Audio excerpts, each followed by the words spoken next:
So long, my friends, I'll see you again. It pains me to be here without Lynn. My time has come, mine so cumbersome, filled with whiskey, filled with sin, trampled down, this storm surround. Time to leave this broken town.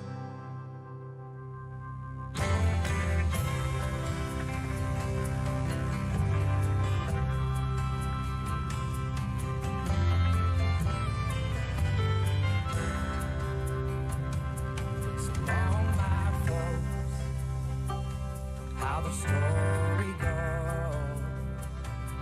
I can't look back from moving on. I'll take my time saying my goodbyes. I'm reminded of the times my father cried. I flew just like a borrowed moon, gracefully to the dirt beneath, trampled down, this storm's around. It's time to leave. It's time to leave this broken town.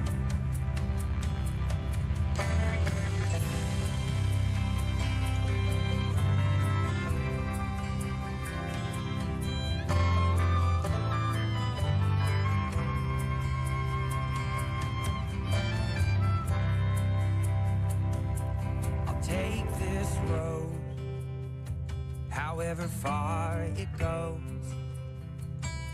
and I'll drown my woes in every bar it holds. This bitter end left a bitter man. My sweetness left last summer's end. I flew just like a borrowed leaf, gracefully to the dirt beneath, trampled down, this storm surround. Time to leave this broken town, trampled down, this storm surround. Time to leave. Time to leave. Time to leave this broken town. Time to leave this broken town. Time to leave this broken town. Sharing of biased and false news has become all too common on social media. More alarming, some media outlets publish these same fake stories without checking facts first. The sharing of biased and False news has become all too common on social media. More alarming, some media outlets publish these same simply aren't true without checking facts first. Unfortunately, some members of the media use their platforms to push their own personal bias and agenda to control exactly what people think. And this is extremely dangerous to our democracy.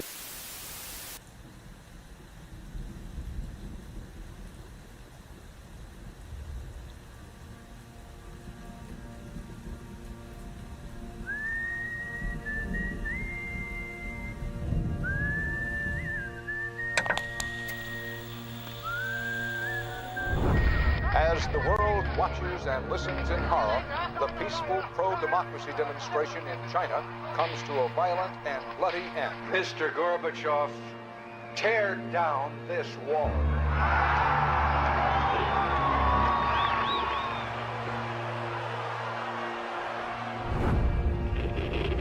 Wolves hiding nearby, whispering do or die. around me.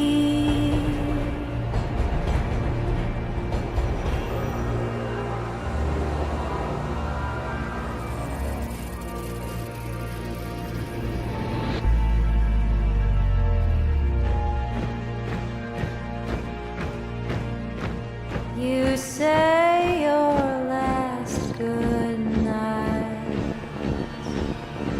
while I get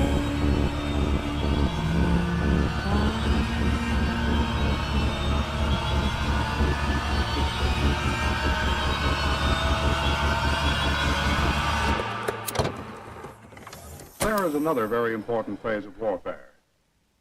It has as its target not the body, but the mind of the enemy.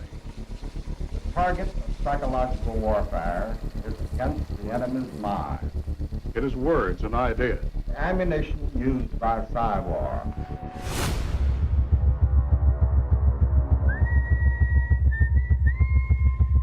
Its mission is to influence the thoughts of the enemy soldier, and at the same time is expected and encouraged to study foreign languages and the social sciences such as history, economics, and sociology. He must have a broad and sympathetic understanding of all phases of human experience.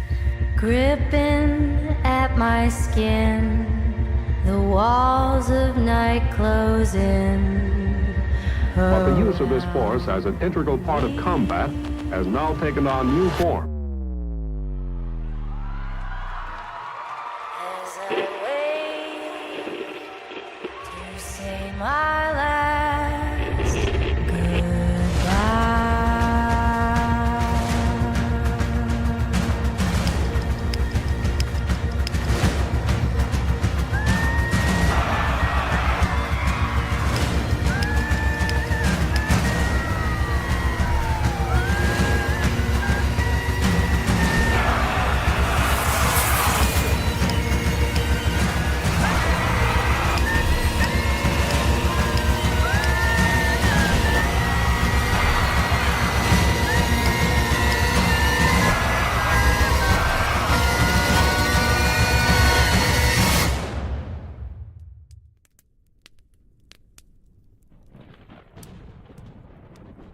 Caught Up is an echo chamber for content creators. Almost all content on this show, Caught Up, is created by citizen journalists. I share content created by citizen journalists whom I believe to be the best at finding facts buried deep into the abyss, or outlets whom I believe to be the best for verifiable information. We have to operate within their system, and we only have the information they allow us to have. These individuals who nerd out on fact-finding missions and then add their opinion to better inform me, to make the best choice for me, in this war of narratives is Resolute. This information war is a battle for your mind and ultimately compliance. Mainstream media would have you believe that an echo chamber promotes the spread of misleading information or fake news, thereby reinforcing one's confirmation bias. So, I am excited to share the content in hopes you will turn off mainstream media, whom I believe is just another version of entertainment. So again, welcome to Caught Up.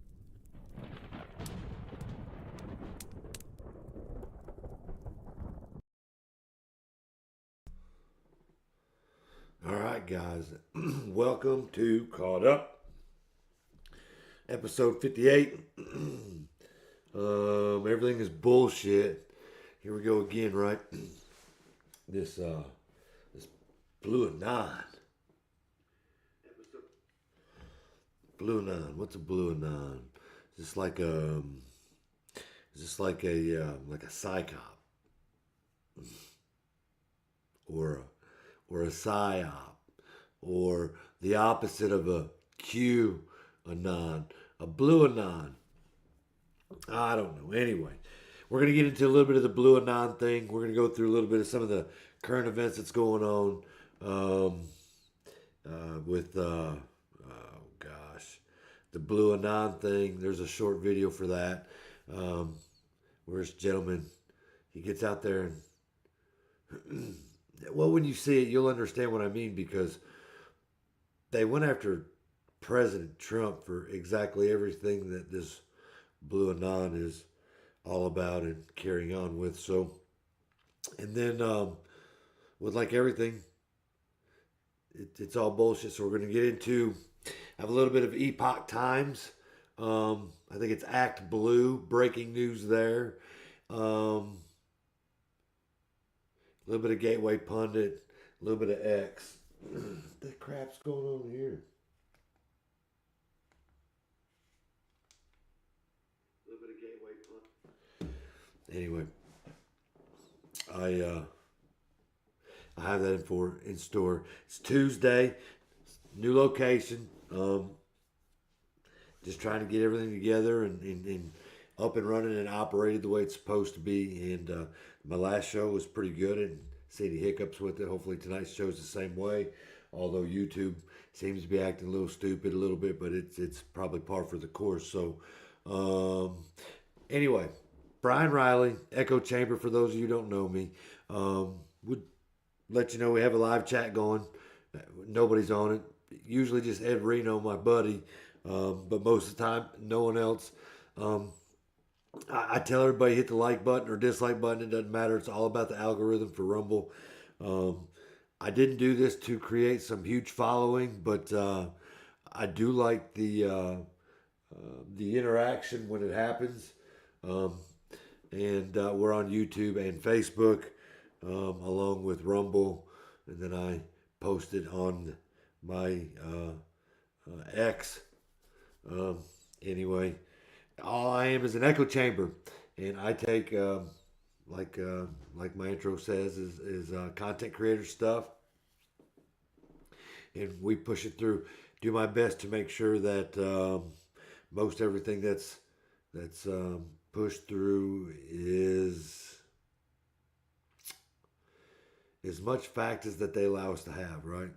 Because like we say in my introduction, we only operate in a world that's the information that they give us. So, and yeah. So anyway, I try to do that. So I like Badlands Media, I like X22 Report, I like And We Know, Epoch Times, Gateway Pundit. Also look at The Hill, The Guardian, Political, Associated Press. You know, all the same things that everybody else is doing out here, trying to push the information to make sure that we're getting out there. Because if you have been paying any attention whatsoever, we are citizen journalists, so we are the news.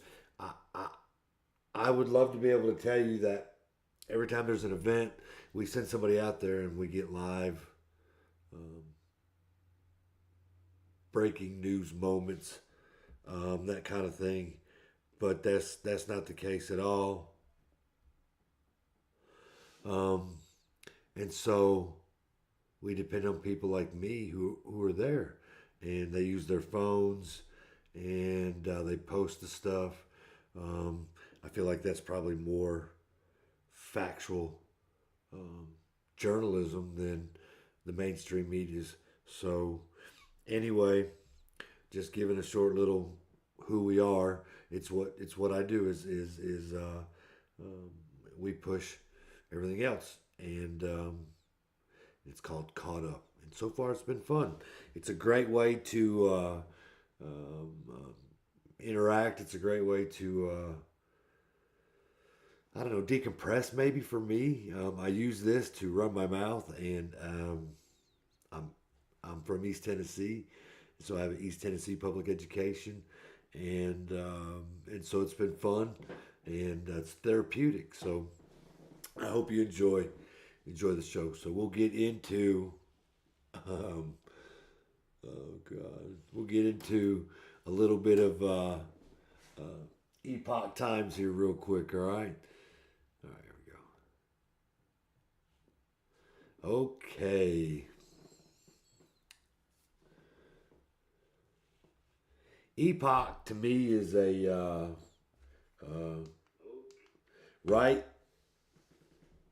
wing leaning. I don't know, centered or right. I don't know, whatever you would say. They used to be more right and not so much center, but it seems like over the last couple of years they've gotten more and more centered or right. But anyway, the part I'm interested in is what you guys see down here. I don't know. Can you see my cursor? Probably not. But you see where it says Trump to inherit 4 years of steep inflation.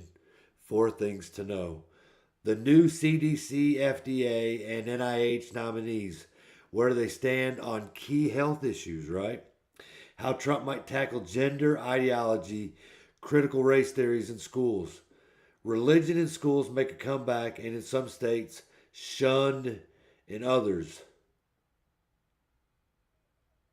And who are the terror groups that now control Syria and RFK Jr.'s food fight? So maybe not all of these, but just we'll go through a few of these real quick, before we get into some of the blue anon. But we operate in a world where they give us this information. So here we go. Trump to inherit 4 years of steep inflation. 4 things to know. The incoming administration is faced with consumers who are struggling with high debt, high interest rates, wages, and that haven't kept up with inflation. And there's probably a lot of truth in that. And then they give a graph here, as y'all can see. What's it? Year over year wages. Credit card balances surged by more than.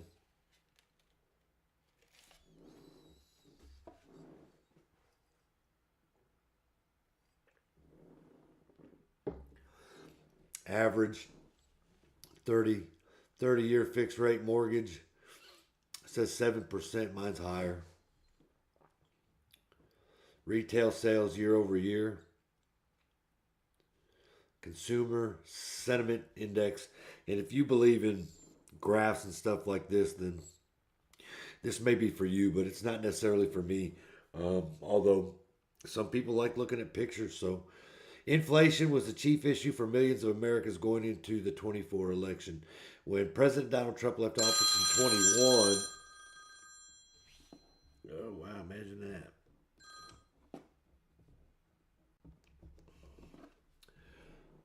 The annual inflation rate was 1.4%. When he returns to the White House next month, the consumer price index will be close to 3%. Consumer inflation has surged by 21% on a cumulative basis since January of 21. Many goods and services have increased at a higher level over the past few years, including, for example, electricity and bread.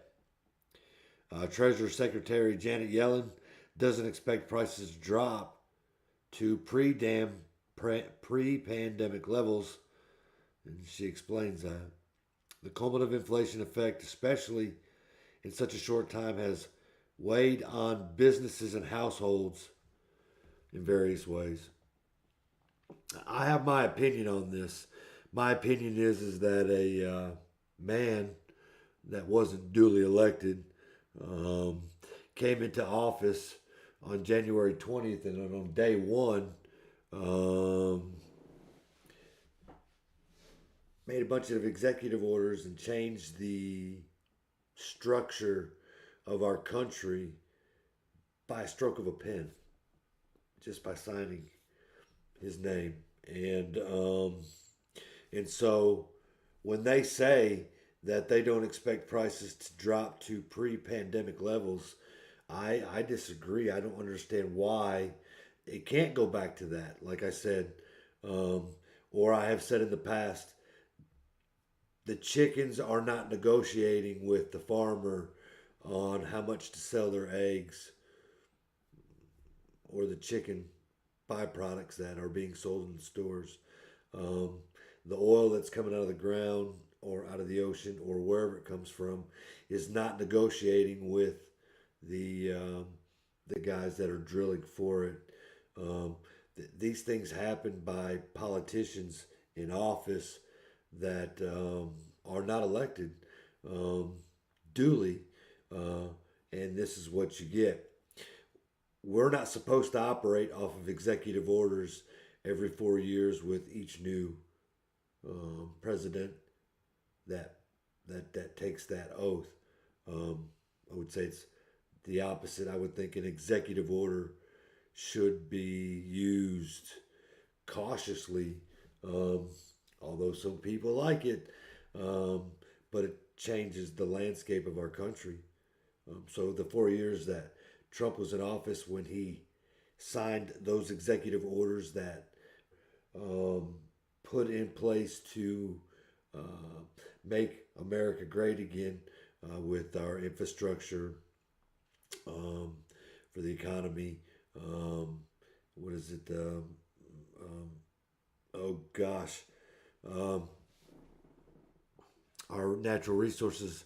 Oh man, the words at the end of my head. But energy, independent, those things. He did all those things, and for the most part, he signed executive orders, and he had trouble going through with Congress and those kinds of things, and the Senate, and so it was this giant battle that that carried on, and then day one, that illegitimate, unelected official comes in and changes the landscape with the stroke of a pen. Meaning, I think all this can be reversed and brought back to pre-pandemic prices. Wages says nominal, not inflation. Nominal, not inflation. Wage growth has soared by 20%, and November jobs report highlighted that wages are still rising at a year-over-year pace of 4%. Consumer spending and debt economists say the consumer has propped up the post-pandemic economy, and there is evidence to support the ideal retail sale growth has been solid, while consumer spending has lifted the gross domestic product, the GDP growth rate. The United States is coming off a record Thanksgiving to Cyber Monday stretch. Again, this is the information that they give us. I don't necessarily believe it to be exactly the way even Epoch Times is saying it.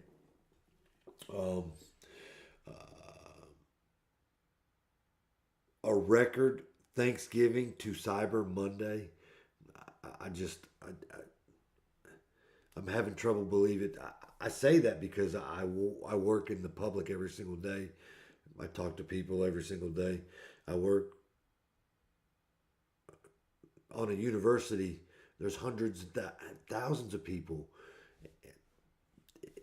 You have to be in a salary bracket.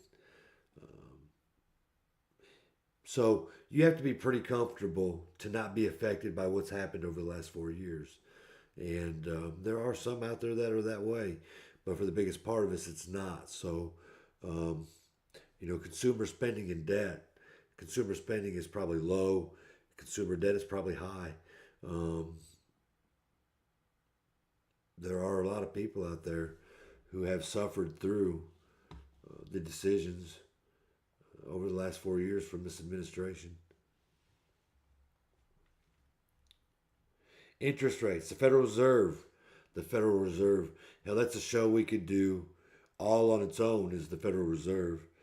Began its new easy cycle in September, following through with a jumbo half-point interest rate cut. It has since lowered rates by 25 basis points, and investors anticipate another quarter-point reduction to the benchmark federal rates. Federal fund rate at the December policy meeting. I have an East Tennessee education. If you had perfect hindsight, you'd go back, and it probably would have been better for us to have raised rates a little sooner, Powell said in May 22 Market Watch interview. Yeah. So, the United States may have missed a recession, but the country has been entrenched in the so-called vibiscation, I don't know. Economists have been stumped over the public's sour assessment of current economic conditions. If a GDP is growing, inflation is easing, and the labor market remains intact, why do consumers maintain a dim view of the economy? Because they're out there and they live it. The dim view of the economy, right? So, the article here over all began with four things Trump is going to inherit. Wages,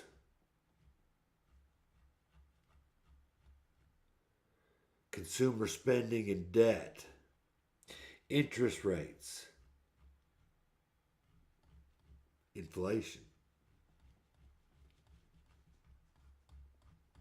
Well, we were all part of what happened the first 4 years of Trump's presidency. And you've been living in this other 4-year administration. And so it's pretty obvious that Trump got the mandate of the people to change things again. Trump got them. Boy, YouTube's over here. It doesn't show that I have any drop frames here. Could be wrong. Anyway. All right, let's go back. How about I go back? Okay. How Trump might tackle gender ideology, critical race theory in schools. This is what's interesting here to me. Interesting to me. Says President-elect Donald Trump has promised to ban from public school critical race theory, stop boys who identify as transgender girls from playing in girls' sports, and restore parental rights. Isn't that a shame that we have to have a individual come into office, make up rules to do things that are common sense? In March, he vowed, Trump, on day one, to undo the Biden administration's expansion of Title IX protection to include gender identity.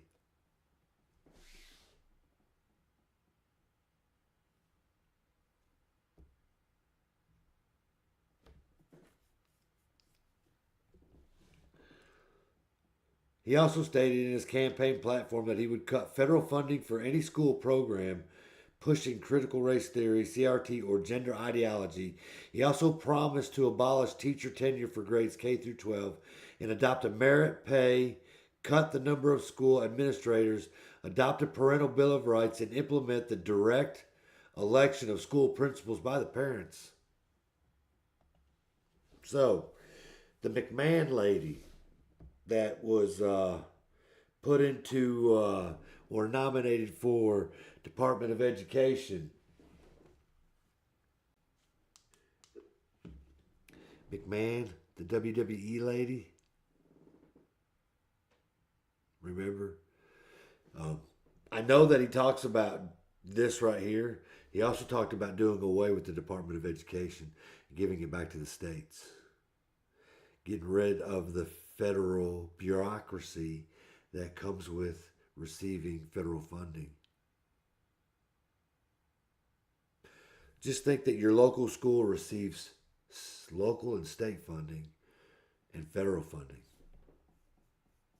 And then the list that you get each and every year from each individual teacher per their class so that they can get the things that they need to be able to teach. Where's all the money going? We're talking billions of dollars a year. We're talking hundreds of thousands per school, per state. Lots of money. Where's it all going? Where's it all going? like the whole follow the money trail thing, right? So right here, he's vowed to block federal funding to schools that refuse to comply and has threatened to abolish the U.S. Department of Education, although the latter would require an act of Congress. Why does it require an act of Congress to remove something from federal office to put back in the states?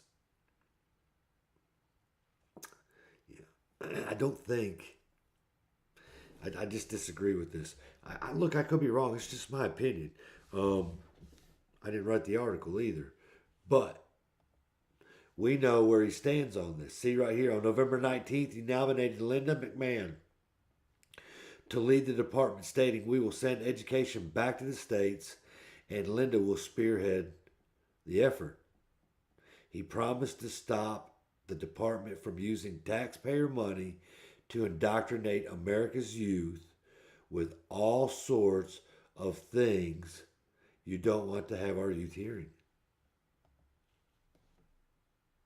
Right there. My goal is that it gets removed and scattered to the wind. We don't need the federal government involved in our Department of Education.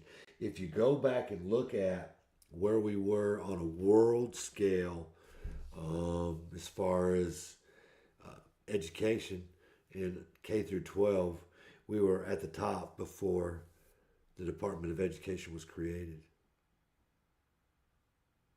Just look it up for yourself.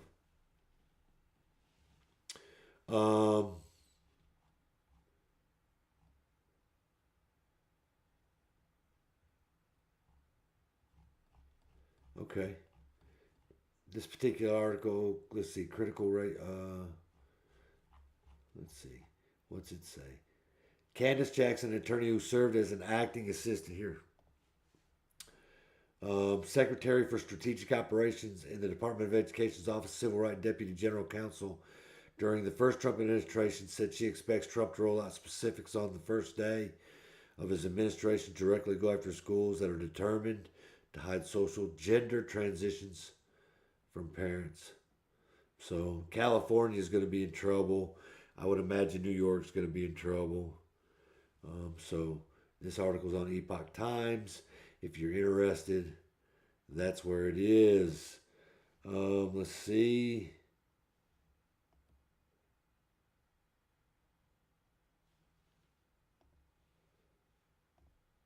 Right here. New CDC, FDA, NIH nominees, where do they stand on key health issues? So, trust in the public health agencies has decreased since the pandemic. The Center for Disease Control and Prevention has taken the lowest dip according to the polls conducted by researchers at Harvard in 2021. Can you believe that? The pandemic was like in 2020, and they're trying to convince us that this poll was done in 2021. I mean, it might have been. But more than half of the American population trusted the CDC a great deal. However, subsequent polls funded by the National Institute of Health, the NIH, and CDC show that trust dipped to less than 40% in 22 and 23. The U.S. Food and Drug Administration, the FDA, and the NIH were similarly affected, though to a lesser degree. If you watched my show on Sunday, these very agencies were all hit with unconstitutional acts, treasonous acts, where the heads of these institutions at the times for the unconstitutional treasonous acts that they pulled on the United States and tried to subvert the Constitution will be immune from, which, again, I don't understand how that works. Not only did they put the health and safety of each individual of the United States of America citizen, the real citizen, they absolutely did it to the world. And in that final report, which I went through just a few pages, the summary, and I've done it twice now, outlines specifically, they lied. They very much so lied.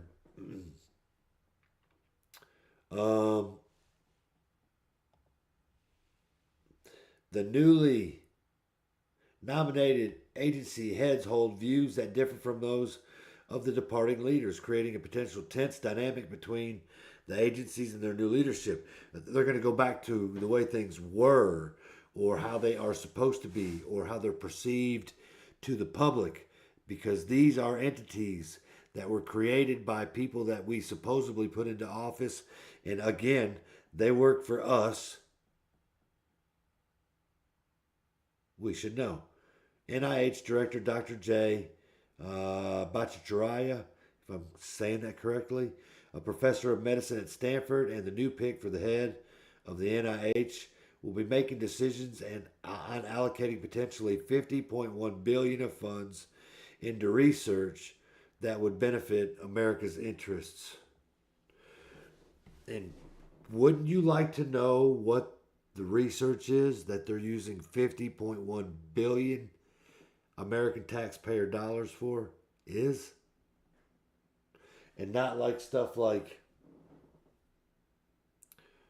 when you give a fish tequila, does it affect its, sex life? That kind of shit.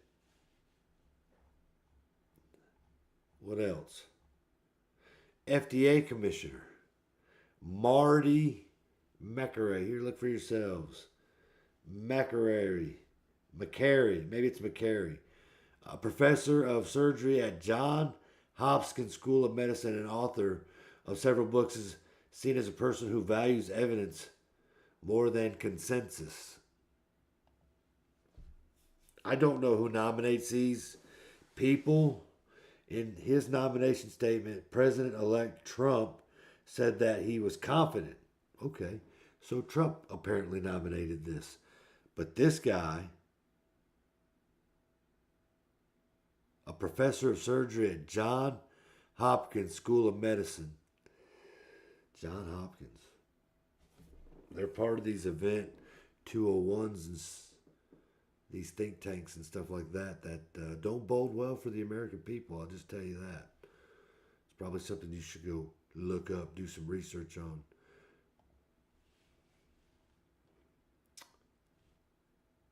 But apparently Trump said that he was confident that Markey will restore the FDA to a gold standard. I guess it remains to be seen. Is he an actor being cast to expose even more at the FDA? CDC Director Dr. Dave Weldon. He'll focus on the CDC's true purpose, the prevention of disease, and prioritize transparency, with the current CDC failed to do, with which the current, Trump said in his nomination statement. Weldon is well known for being a skeptic of vaccine safety and a critic of the CDC. I don't know a lot about either this guy or the two prior names that I gave, but probably something that we should look into. Should they, are they going to be actuals? Or are they just playing a role? They've been cast into this position to expose something so that the American public can further see just exactly how not trustworthy these people truly are. And like I said, we supposedly elect the people to put these people in these positions of these entities in which were made through the agencies. See how difficult this becomes real quick like? Not supposed to be like that. I don't trust any of these agencies. Not a single one.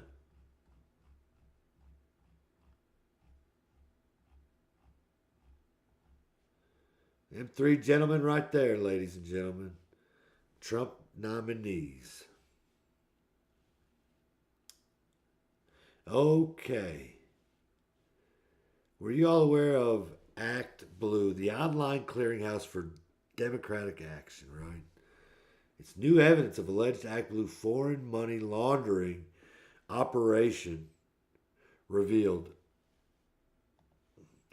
I will say, I thought Burning Bright, John Harold, Just Human when he was with them, they went into detail about the whole Act Blue and the Republican version of their things where they get lots and lots of money donated to them and they use or funnel it or they just do a lot of dirty things with it. The money, so to speak, goes back to these NGOs, but check the article out. Act Blue and other campaign donation platforms are at the center of an investigation being conducted by at least 20 state attorney generals, as well as the House Administration Committee in Congress. The 20 state attorney generals is what's intriguing to me. I think they carry more. Potential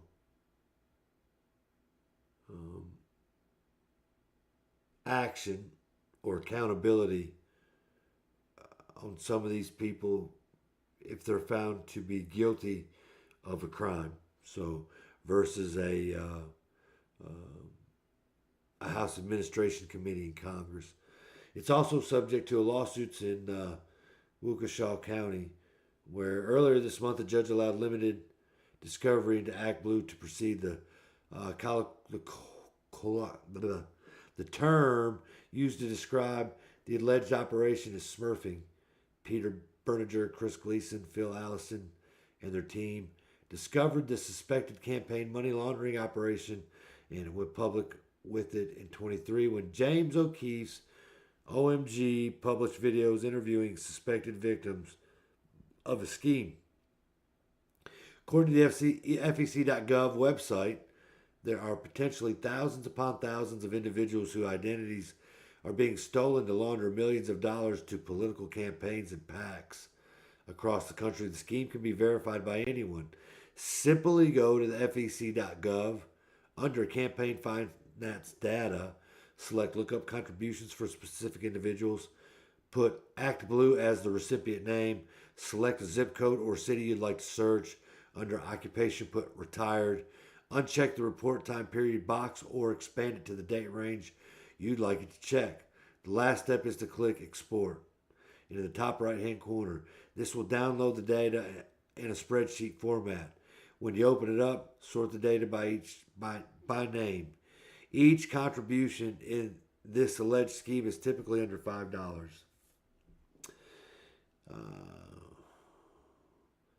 So apparently they are laundering a great deal of money. It says he accuses United States Senator Baldwin of criminally laundering $27 million into her campaign since 2017, including the current one. She is committing illegal smurfing, structured money laundering.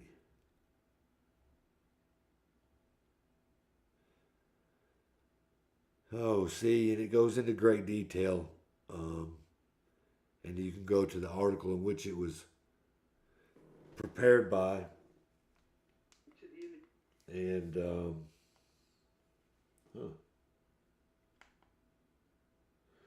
YouTube's kicked me back again, huh? So, here's CanCon from Badland Media. Of course, he is I believe he's a Gateway Pundit contributor. Act Blue is a money laundering thread, the one being investigated by Congress. And so he does a fantastic job of that. If this is something that would interest you on how you can just see how corrupt our politicians are, then that may be an article you may choose to dig into deeply. Now, the Gateway Pundit, I believe, is free. They may ask for a donation, but I think their content's mostly free. And once you open it up and you start reading an article, it sends you to the links where they got the information, who the creator of the article is, where they got the information from. This particular one was by Brian Lupo, CanCon. for Badlands Media, and he sends you the links to make sure that it's as factual as possible. So we only have the information that they allow us to have, and when we dig into it like that, we find the golden nuggets within it. But this is stuff that we should be sharing. We should be talking about this kind of stuff. We should be, at the lunch table. Did you hear about Act Blue? Any one of you guys donate to Act Blue? $5 maybe? Did you find out? Did you hear that they've been laundering your money? And does well for good conversation. Okay, so let's go to, oh no, it says my battery's running low. We'll fix that right now. There we go.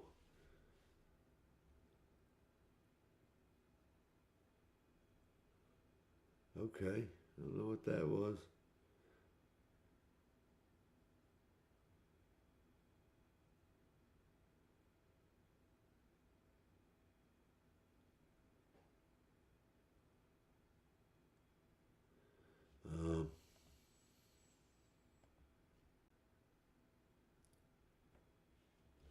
I'm looking for something in particular here.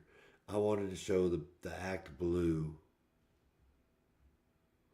The blue anon right here, yeah. The blue anon. Okay, it says an elderly liberal. Kind of looks like some dude that from the FBI. That was an informant, but not an informant. Ray Epps, maybe. Maybe not, I don't know. Could be, couldn't be. I don't know. I'll let you see for yourself in just a second. It says an elderly liberal has alleged that Donald Trump will be arrested December 20th under, here we go again with these executive orders, 13848 for allegedly conspiring with foreign actors to rig the 2024 election. He also urged people to storm Washington, D.C. on Inauguration Day and demanded Trump to step down.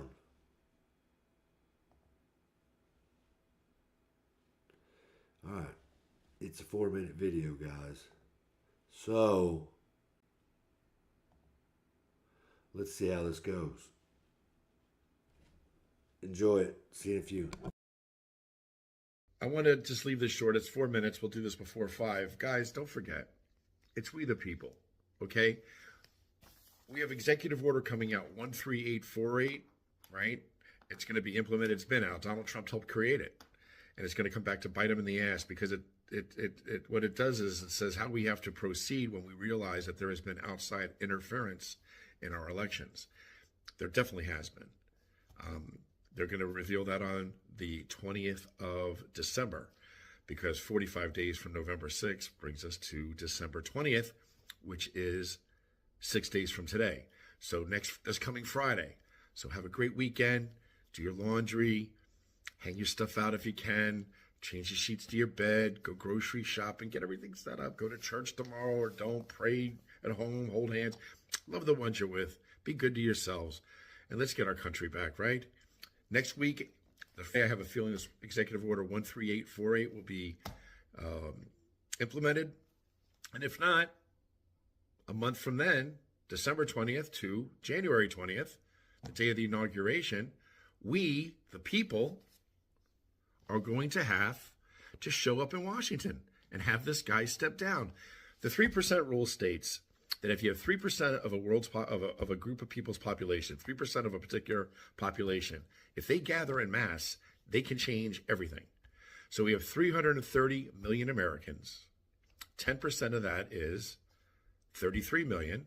And what's a third of that? 11 million. 11 million of us have to show up on Washington, D.C. on January 20th and have this guy step down. He'll see 11 million people. Talk about a crowd. He'll have a coronary and he'll have to step down. We got to do it. And we can't depend on the people out west. God bless. But for those of us here in New Jersey, New York, Massachusetts, Long Island, Connecticut, right?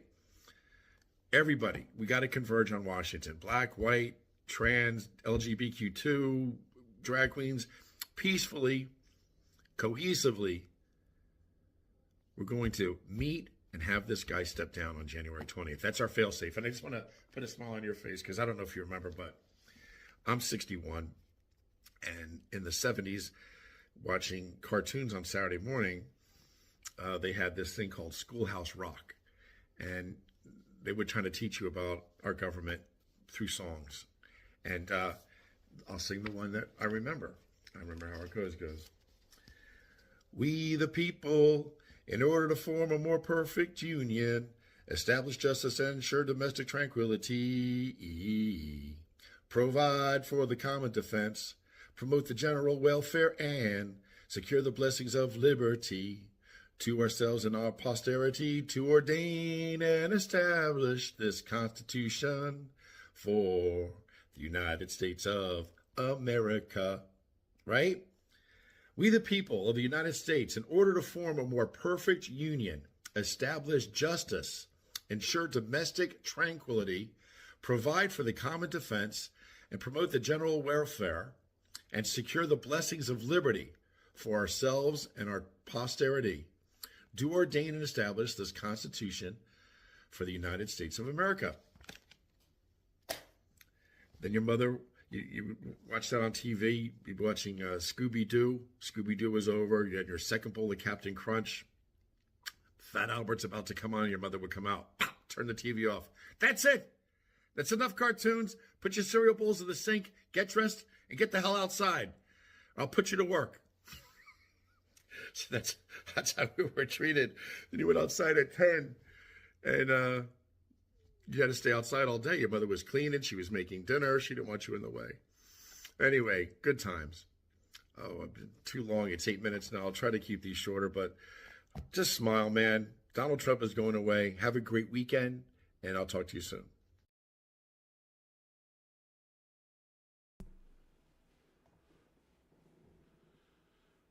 Well, ain't about that. They're calling that the Blue Anon. Did you hear everything that he had to say while he was in there? Oh, hang on here.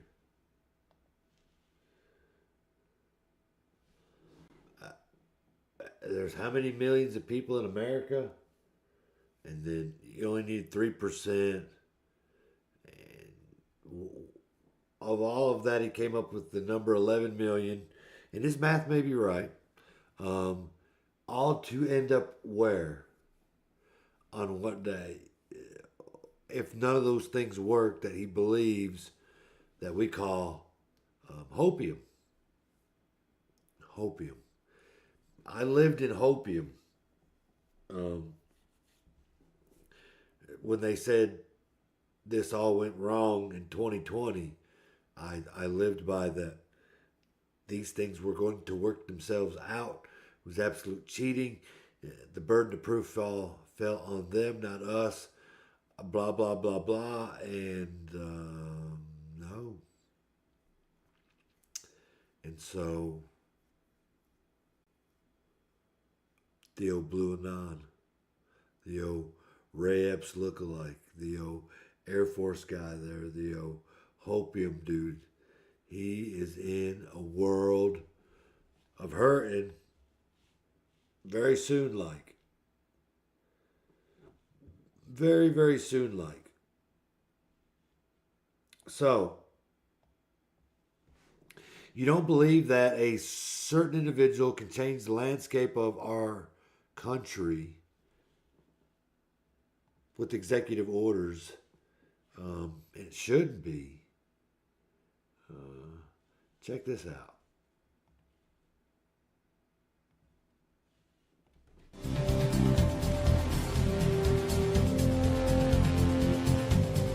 I, Joseph Robinette Biden Jr., do solemnly swear that I will faithfully execute the office of President of the United States. Office of President of the United States. And will, to the best of my ability. and will, to the best of my ability, preserve, protect, and defend preserve, protect, and defend the Constitution of the United States. the Constitution of the United States. So help you God. So help me God.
"17 orders on day one.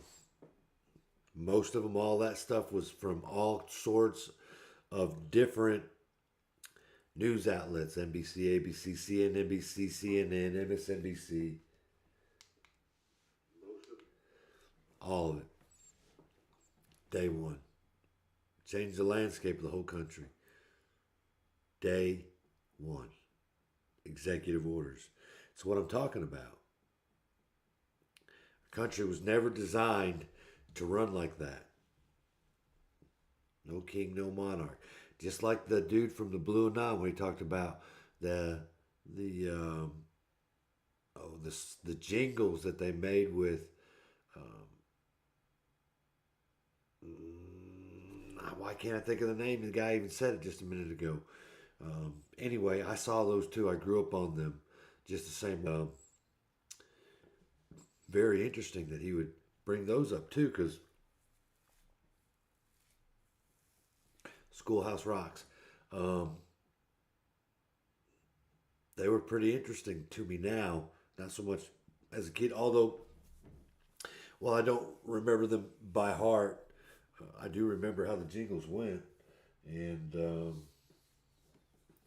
goodness, YouTube. Sorry, guys. Let's see.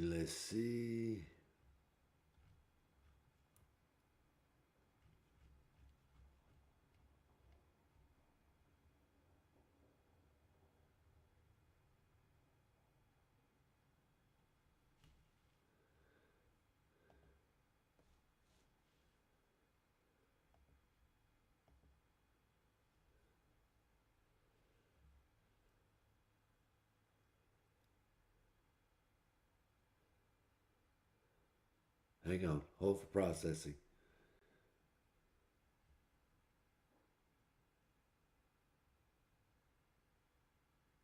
Okay. I don't know if you know much about the J6 stuff, but check this out real quick. And it says, Miss MJ Ultra Truth. Whoa, I didn't expect this. New J6 report released today shows that Acting Secretary of Defense Chris Miller ignored and dismissed President Donald Trump's January 3rd, 2021 directive to use military assets to ensure the safety of everyone on January 6th. There was no way I was putting active military forces at the Capitol. Why?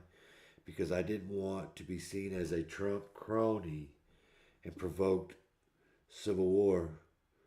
And he worried about what Twitter would say.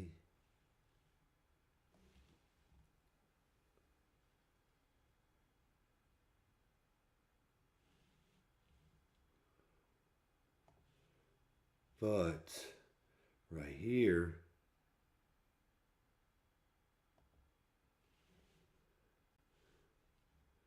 enjoy.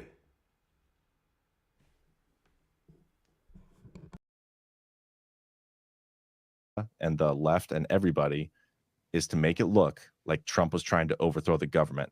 And using the military to do it would have been best case scenario for them. Chris Miller knew it, and he wanted to avoid those optics at all cost. 100%. Okay, let's get to this topic here. So this came out, just the news. More transcripts are out from the J6 stuff. It came out from Loudermilk. Bombshell transcripts. Trump urged use of troops to protect Capitol on J6, but was rebuffed. Key lawmaker says interviews prove Pentagon wrongly allowed optics to overwhelm security concerns and lead up to fateful day. Pentagon's top brass did not comply with Trump's orders because of political concerns and optics. There was absolutely no way I was putting U.S. military forces at the Capitol, period, Miller told the Inspector General during his March 2021 interview. Miller said officials instead used an interagency process, but they're basically like what this article is implying is the security failures show civilian leadership at the Pentagon admittedly openly that they would not comply with Trump's wishes. They're trying to like paint what Chris Miller said and Milley said in a battle. I'm not all the way through Milley's transcript, but Chris Miller's is like, it's pretty interesting. And I think it's the opposite of what they're saying. Yeah. Okay. When you saw that, did you think, oh, DOD might need to do something at the Capitol? And this is pretty devil-y. So take a listen. There's absolutely no way I was putting U.S. military forces at the Capitol, period. And this is why we had on whatever it was, January 18th or 19th, where Flynn, Giuliani, and Powell were at the White House. And the story was that they had briefed, I don't know how, if this happened or not, but I'm just telling you what factors were going on with my decision-making. By the way this transcript reads, like it seems very accurate. There's swear words and stuff, but it's like how he's speaking. And so I'm just going to read it word for word. And the story was that they were pushing the president to declare martial law and use attorney forces to redo the election. That, of course, was troubling to hear. I don't know the validity of that, but that was what was in the press. Then you had this constant drumbeat of, remember when I came in, the story was that I was a stuffed suit that was a Trump crony that was going to use the United States military to conduct a military coup to overthrow the government, the elected government of the United States. So that is what was out there in the Twitter sphere.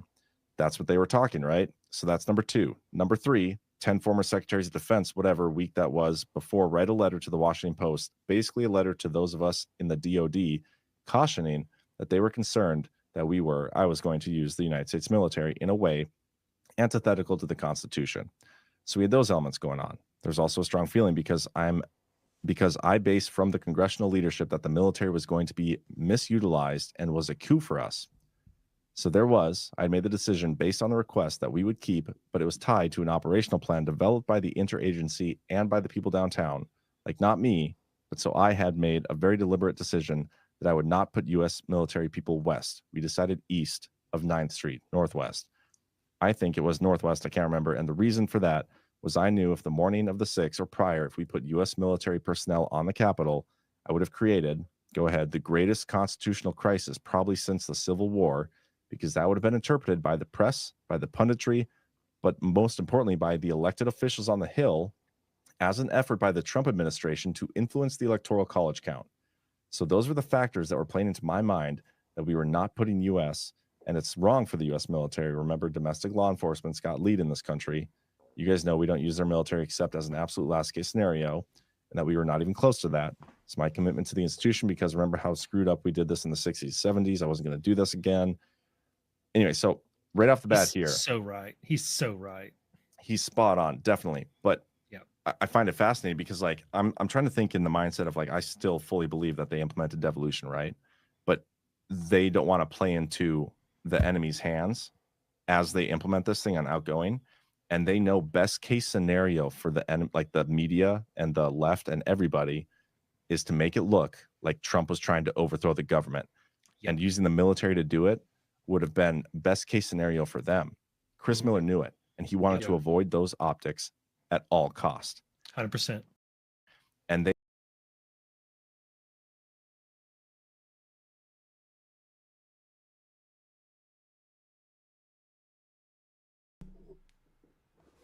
Interesting. Chris Miller, we love the guy. And how they break it down, boy, I miss Just Human on that. That's Wednesday's show of Devolution Power Hour right there. But man, they go into that very, very well. Where it says they try to make it sound like Chris Miller was doing the wrong thing, right? But if I can pull this up real quick, hang on. Hold for processing, as all of the rest of them would say. There is a Kash Patel. If I can find it real quick.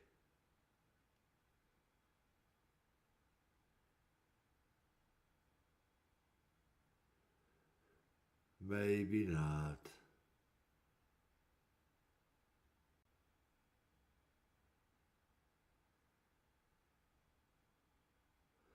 I really thought I had it. Kash Patel so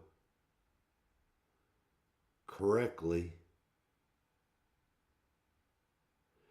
breaks down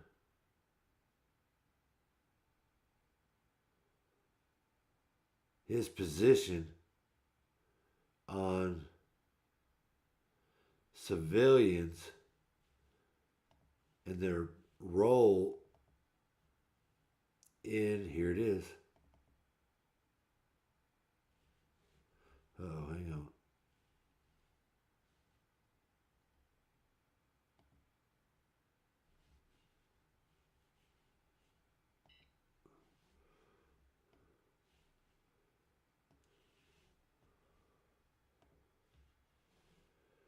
Will that let me do that? Hang on one second, guys. It's not going to, is it?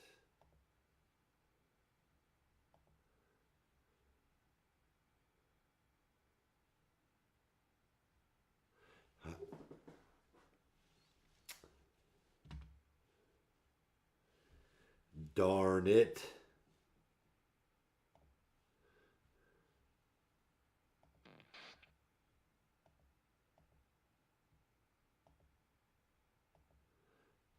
Darn it.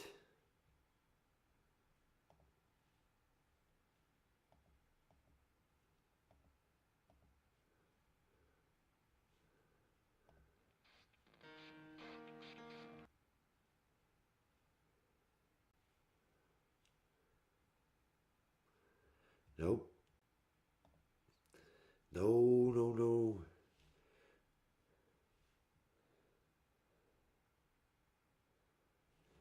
I gotta figure out. Let's see. 1 second, guys. This is kind of funny. Image slideshow. Display capture. Okay. Okay, let's see.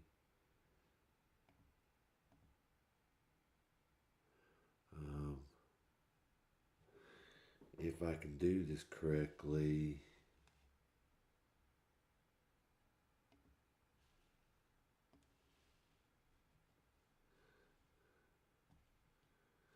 Display.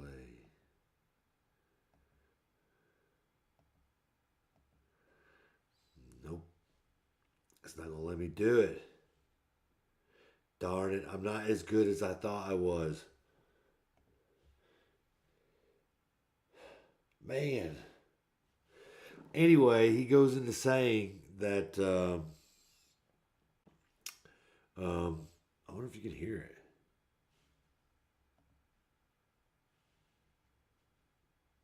They were exposed by the president. Remember, these guys begged to work in the Trump administration. Right.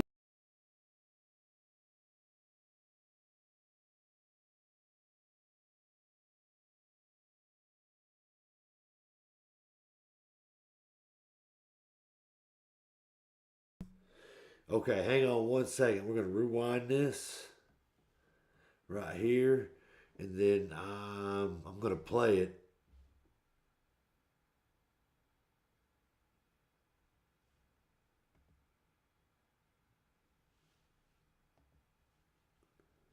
They were exposed by the president. Remember, these guys begged to work in the Trump administration. Right. Milley, Kelly, Esper, all of them. And then when President Trump restored the civilian chain of command that Did you hear that? They begged to work in there. And then when he restored it, let's go back just a little second here. The civilian chain of command that when he restored, we'll go back just a little further.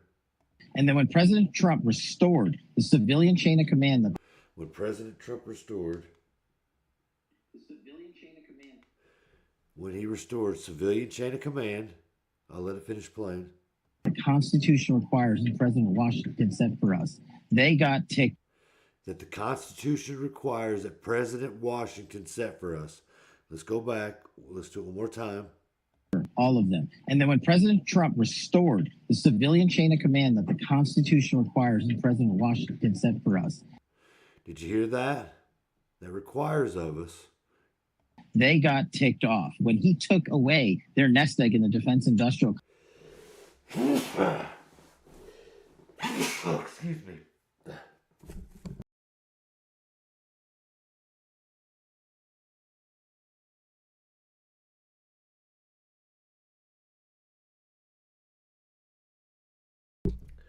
Apologize for that. Made me sneeze. Listen to it one more time. And then when President Trump restored the civilian chain of command that the Constitution requires the President of Washington set for us, they got ticked off when he took away their nest egg in the defense industrial complex. And he said, no, I, the commander-in-chief, run the Department of Defense under civilian authorities invested in me in the Constitution. Right. They got really ticked off. And then he started looking into the corruption and saying, what's all... Did you hear that? We'll back it up just a little bit. Authorities invested in me in the Constitution. Right. With the authority that's invested in me by the Constitution. Department of Defense under civilian authorities invested in me in the Constitution. Right. They got really ticked off. And then he started looking into the corruption and saying, what's all these billion-dollar contracts, all your friends in DOD, and why is this revolving door keep opening and shutting? What happened to not having a politicized national command authority? He exposed it all. And now they're coming back with more made-up stories about Vanessa. Okay. That was the important part. Was the civilian authority, right? Because when we go back to this, right here, because they're trying to make it sound as though Chris Miller was wrong. Listen, one more time. they know best case scenario for the like the media and the left and everybody is to make it look like Trump was trying to overthrow the government.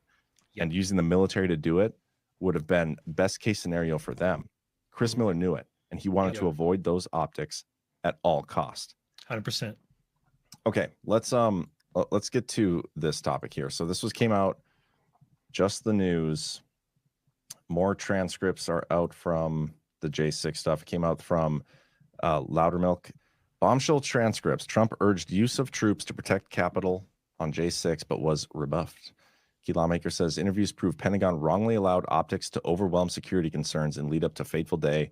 Pentagon's top brass did not comply with Trump's orders because of political concerns and optics. There was absolutely no way I was putting U.S. military forces at the Capitol, period, Miller told the Inspector General during his March 2021 interview.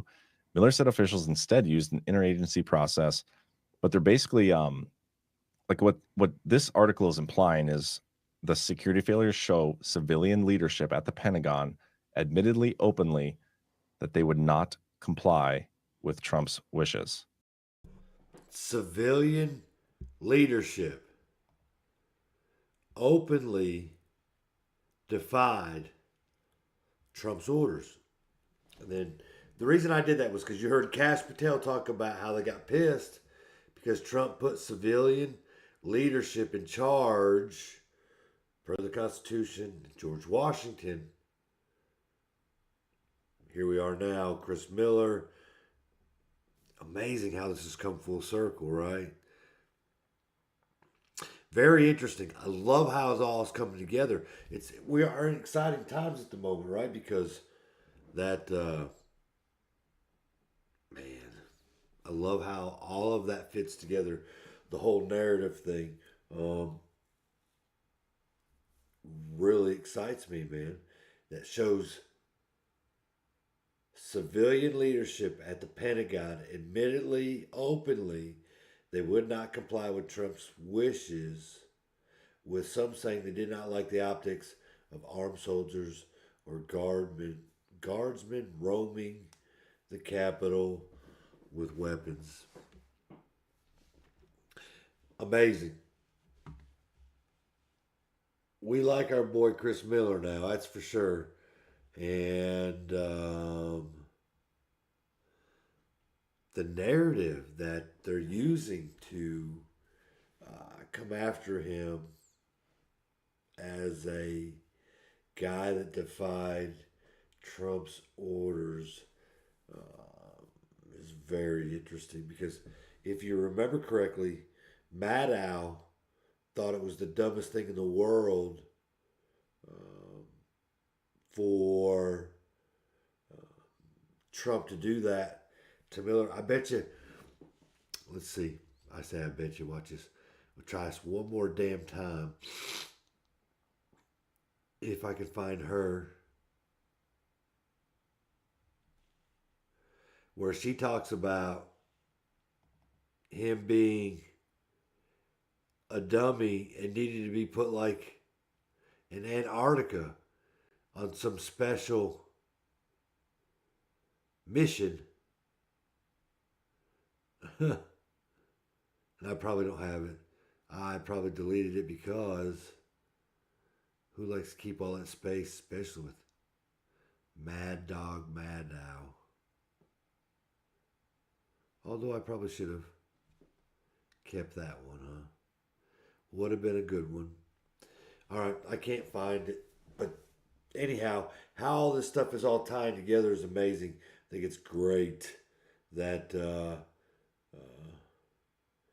the January 6th report released today shows the acting Secretary of Defense, Chris Miller, ignored and dismissed President Donald Trump's directive to use military assets to ensure the safety of everyone on January 6th. We know why he was put in that position per Kash Patel, and we now know why he did what he did per John Harold, burning bright and just human. What the heck's going on? See, YouTube did it again.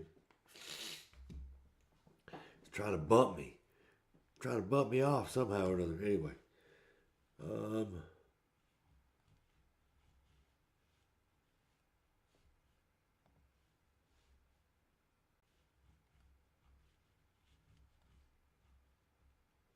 Okay.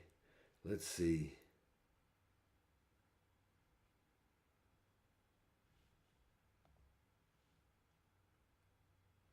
Why is it doing that?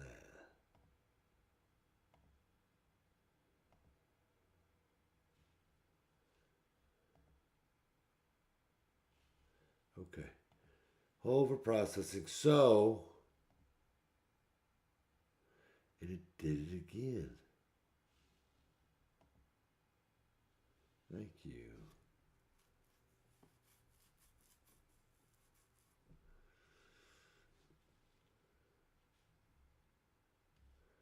Okay, here we go. Last but not least.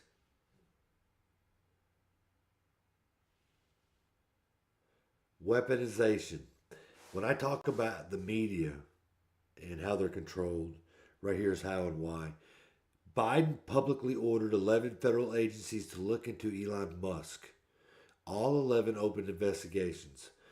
Then all 11 funneled a total of $300 million to Reuters, who then won a Pulitzer Prize for the relentless attack piece against the billionaire. And when you open up this right here, I guess it's a Muse, it says just exactly what that piece says. But if we go down to Mike Benz, who is where this came from, we open this right here. In 2024, Reuters staff won the Pulitzer Prize for national reporting for the work on Elon Musk and misconduct at his businesses, including SpaceX, Tesla, Neuralink. Boink, what's this? And this shows the cabinet departments. So you got transportation, justice, labor, interior, agriculture. And then you got independent agencies. But look, you got agriculture all the way down here into Neuralink. Interiors down into SpaceX. Labor's into, it looks like SpaceX and Tesla. Justice is in SpaceX and Tesla. Transportation is in Neuralink. It's in all three of them. Then you got these independent agencies, and they got their hands in all of it. But look, investigations, OSHA violations, oversight, lawsuits, so on, so forth. Then the independent agencies. And look here. So it shows results by category, right? So the Department of Justice, $62 million. Securities and Exchange, $12 million. Equal Employment Opportunity Commission, almost $10 million. Department of Labor, almost $5 million. Federal Communications, almost $5 million. Department of Agriculture, almost $3 million, $4 million. Federal Trade Commission, a little over $3 million. Look here. The National Labor Relations Board, almost $3 million. Department of Transportation, $2.1 million. Environmental Protection Agency, the EPA, $2.1 million. Department of Interiors, $2.1 million. And then look, these are the receipts. Fiscal year 25, 24, 23, 22, 21. And look at the numbers. 26 million, 20 million, 17 million, 12 million, 9. USspending.gov. Thomson Reuters Markets LLC. Special Services. And then there's the Prime Award ID. I'm assuming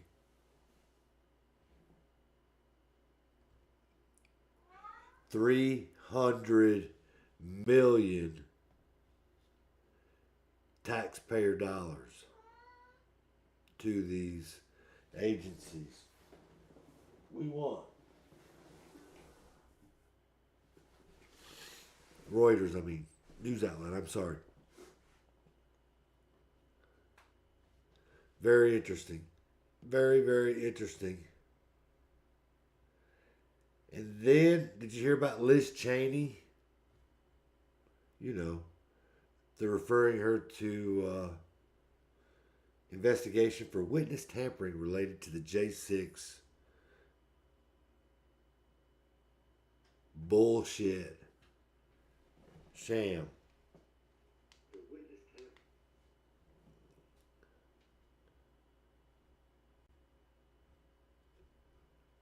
All right, guys. I think that I have been through everything that I want to go through, but I want to remind you that the report for COVID, all the lies,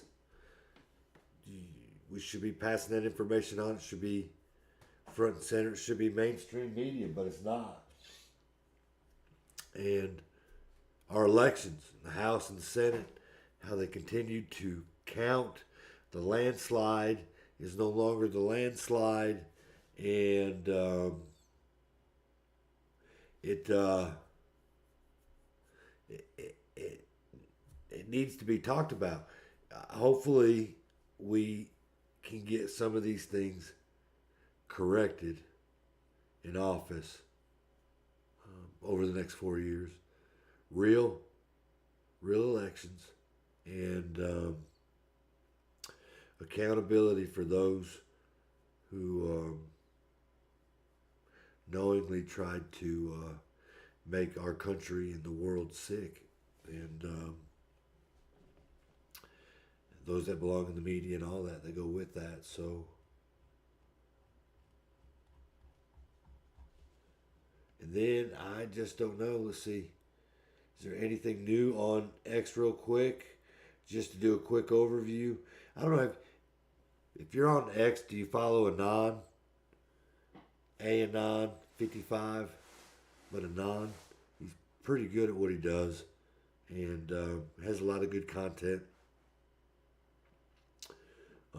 Like the Daily Meme team, but his videos are super informative, and I have used several of them in my shows, so he's a good one. Tucker's on there. Tucker has some good stuff. Let's see, Joe Rogan, he has some good stuff from time to time, but mostly Burning Bright and All Things Badlands, X22, who's back on X, and then you have And We Know, who else? Just Human. Love me some Just Human. I'm your moderator, who is on Truth and Rumble. Chris Paul, one of my faves. The dude is super descriptive and absolutely informative. If you want to follow somebody really good, he's top of the line there. Just looking. Shadow of Ezra, he's pretty good. But Ezra Cole Watnick and John Harold, let's see. Oh, because he's talking about back in September. I just showed it. When they discussed the Chris Miller stuff, so Praying Medic, he's another good one. Of course, Elon Musk, Doge, if you're on X, Phantom Shadow.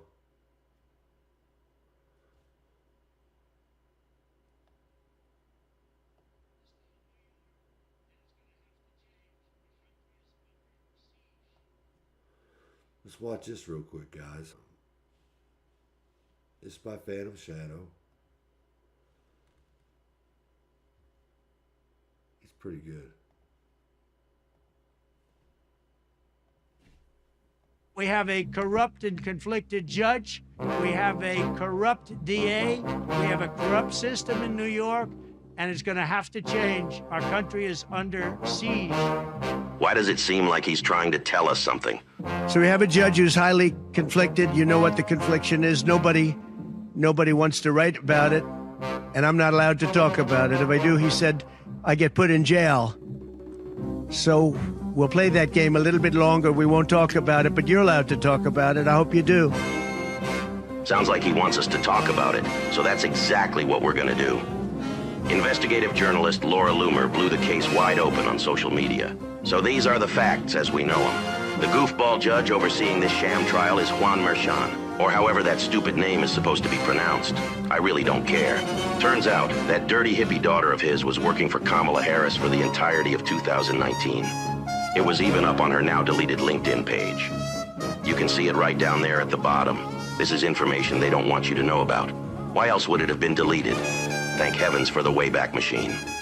Before moving up to partner and president of a company called Authentic Campaigns, she told everyone in June of 2019 how her dad hates the president using Twitter to speak his mind.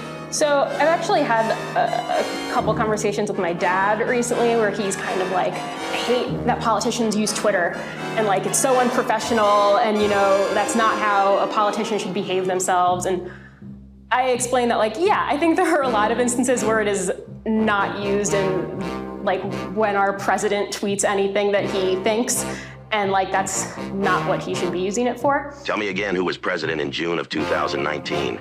You don't need a federal investigation to figure that one out. There was no case because I did nothing wrong. It's a witch hunt. It's an attack by my political opponents in Washington, D.C. Meanwhile, this entire stunt by the judge's soy latte drinking daughter netted her over $7 million from the Kamala campaign. This is a textbook conspiracy to defraud the American people. An ethics complaint has already been filed, but don't expect much from that lawless cesspool of raging degenerates in Washington, D.C. anytime soon. Speaking of degenerates, that brings us to this flaming deviant named Matthew Colangelo. He left his job at the Kamala Biden Department of Justice to go work with Fat Alvin Bragg in the Southern District of New York for the sole purpose of prosecuting Donald Trump in a desperate attempt at interfering with the 2024 election. This is all election interference at the highest level. It all comes out of Washington because they're losing badly. You know they're losing very badly. You do know that. This dirty crook Colangelo took $12,000 from the DNC in 2018, and his quote-unquote wife sits on the board of the highly corrupt NAACP with the son of the notorious New World Order Nazi sympathizer, George Soros. The conflict of interest in Marxist chicanery is beyond belief at this point. And then we have a highly conflicted judge. He's corrupt and highly conflicted, so conflicted. There's never been a judge that's more conflicted. Why don't you look at that? Why doesn't the fake news media look at that? We can force them to look at it. Spread this video to the four corners of the earth until they have no choice but to acknowledge it. This has been another public service announcement paid for by the Dilly Meme Team.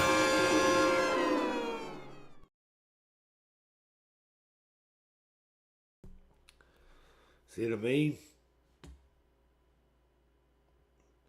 Daily Meme Team do a fantastic job. Fantastic job. Just another perfect example of the show Caught Up, the echo chamber. I get to share that kind of stuff. Or you're watching it yourself, you know. Hit the like button or hit the thumbs down button. Or comment, and I'm almost done. Oh, here's a new Doge. Want to abolish the unconstitutional three-letter agencies. Which one should we abolish first? I bet everybody's got their own opinion on that. Want to abolish? See, Shadow of Ezra.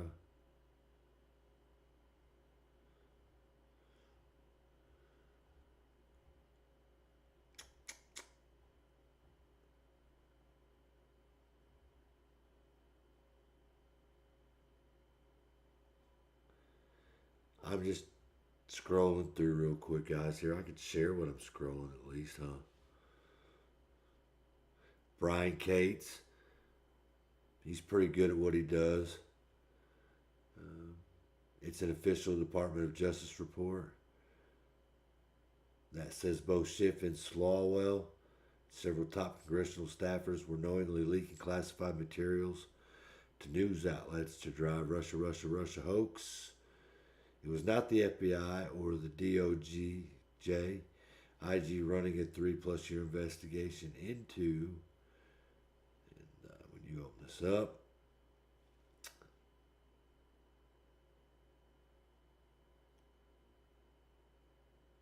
the treason that Schiff and Swalwell were committing by leaking classified material.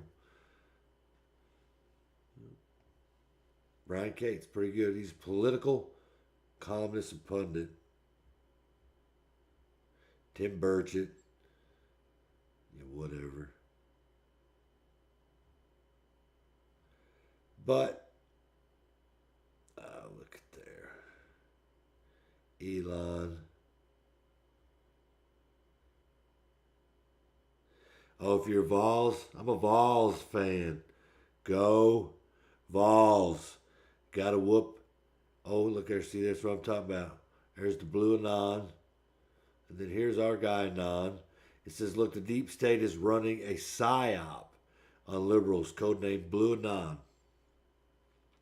Right here. I've heard about a counter-opt Q. Now we know where to look. They say Trump will be arrested. They want millions of people to storm D.C. on Inauguration Day. So, look here. Irony at its best.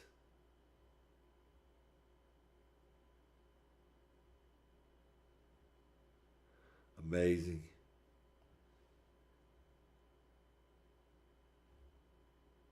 Ezra Cohen. He's a good one to follow. What's he say? Oh, he's giggling and fancying around. James O'Keefe. I don't follow all of these people. This is just on the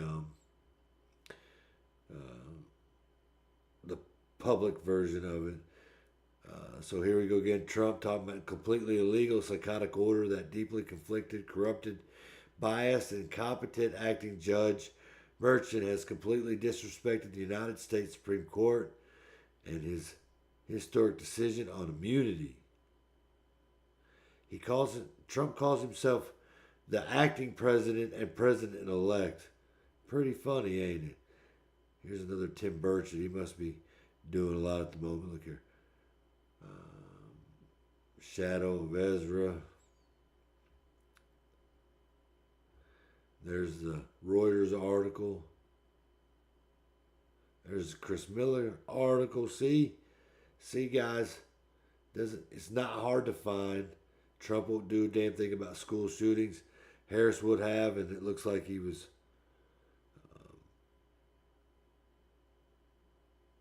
what do they call that? Community notes. Kamala Harris is currently in office, supposedly.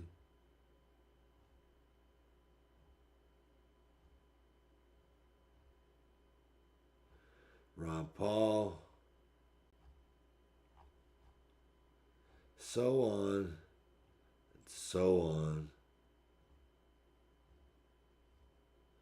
and so on.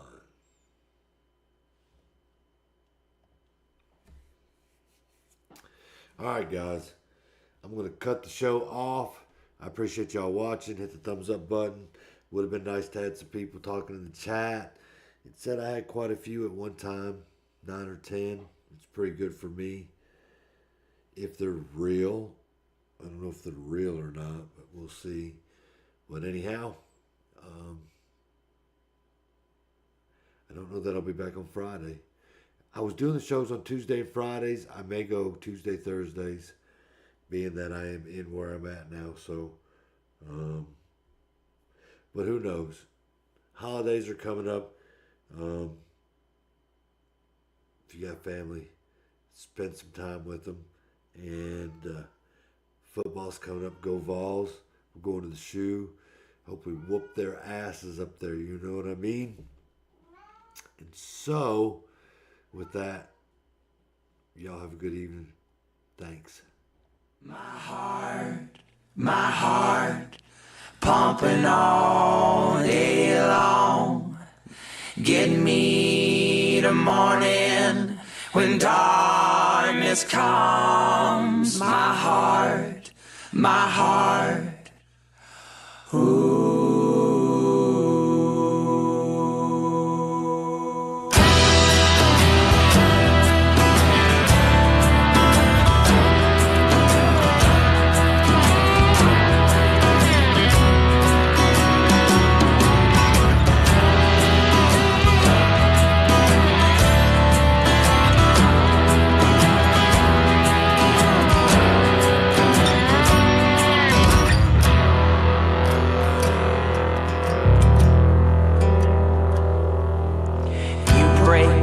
I'll bear it. It takes so long to mend.